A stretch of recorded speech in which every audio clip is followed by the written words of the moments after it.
سلطان نور الدین زنگی اپنے خاندان کا دوسرا حکمران تھا۔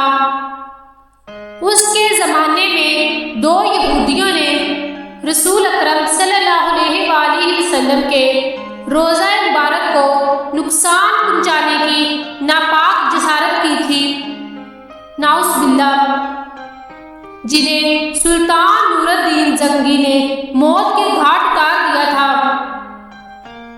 کہتے ہیں کہ ایک دن سلطان نور الدین زنگی چوگان کھیل رہا تھا کہ اس وقت ایک سپاہی اس کے سامنے آیا اور کہنے لگا کہ حضور محترم قاضی صاحب نے آپ کو ایک مقدمے کے سلسلے میں اسی وقت عدالت میں طلب کیا ہے۔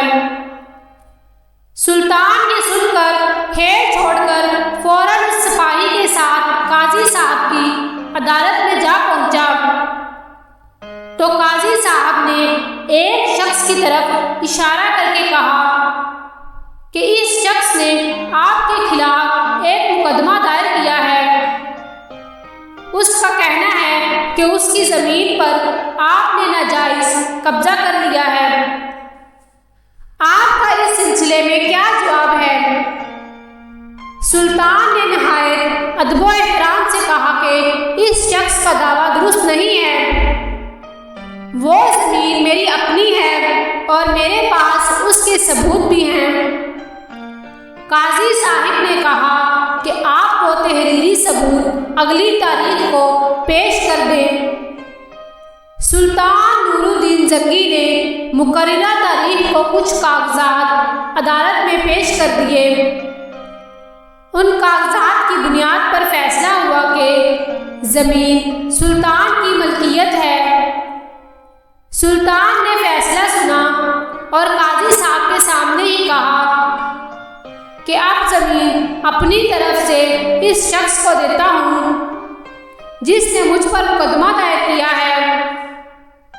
کسی نے کہا کہ حضور محترم، جب آپ نے یہ زمین اس شخص کو دینی تھی تو مقدمہ لڑنے کی کیا ضرورت تھی؟ وہ پہلے ہی اس شخص کو دے دی ہوتی۔ سلطان نے جواب دیا، اگر میں عدالت کے فیصلے سے پہلے ہی زمین اس شخص کو دے دیتا تو لوگ کہتے کہ میں نے واقعی اسی زمین پر ناجائز قبضہ کر رکھا تھا اور عدالت کے ڈر سے میں نے قبضہ چھوڑ دیا ہے۔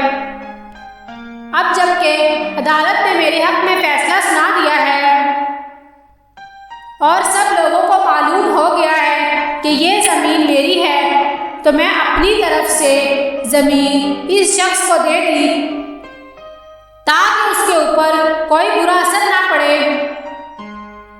قاضی صاحب اور عدالت میں جتنے بھی لوگ تھے سلطان کے عدل کو دیکھ کر حیران ہو گئے۔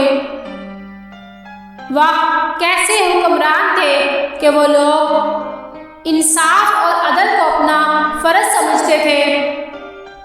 مگر آج کے زمانے میں پاکستان کے طاقتور لوگوں پر جب ایسا وقت آتا ہے تو وہ قانون کی پیروی نہیں کرتے، بلکہ جرم کرنے کے باوجود اپنے آپ کو بے قصور ثابت کروا لیتے ہیں اور قانون کا مذاق اڑاتے ہیں۔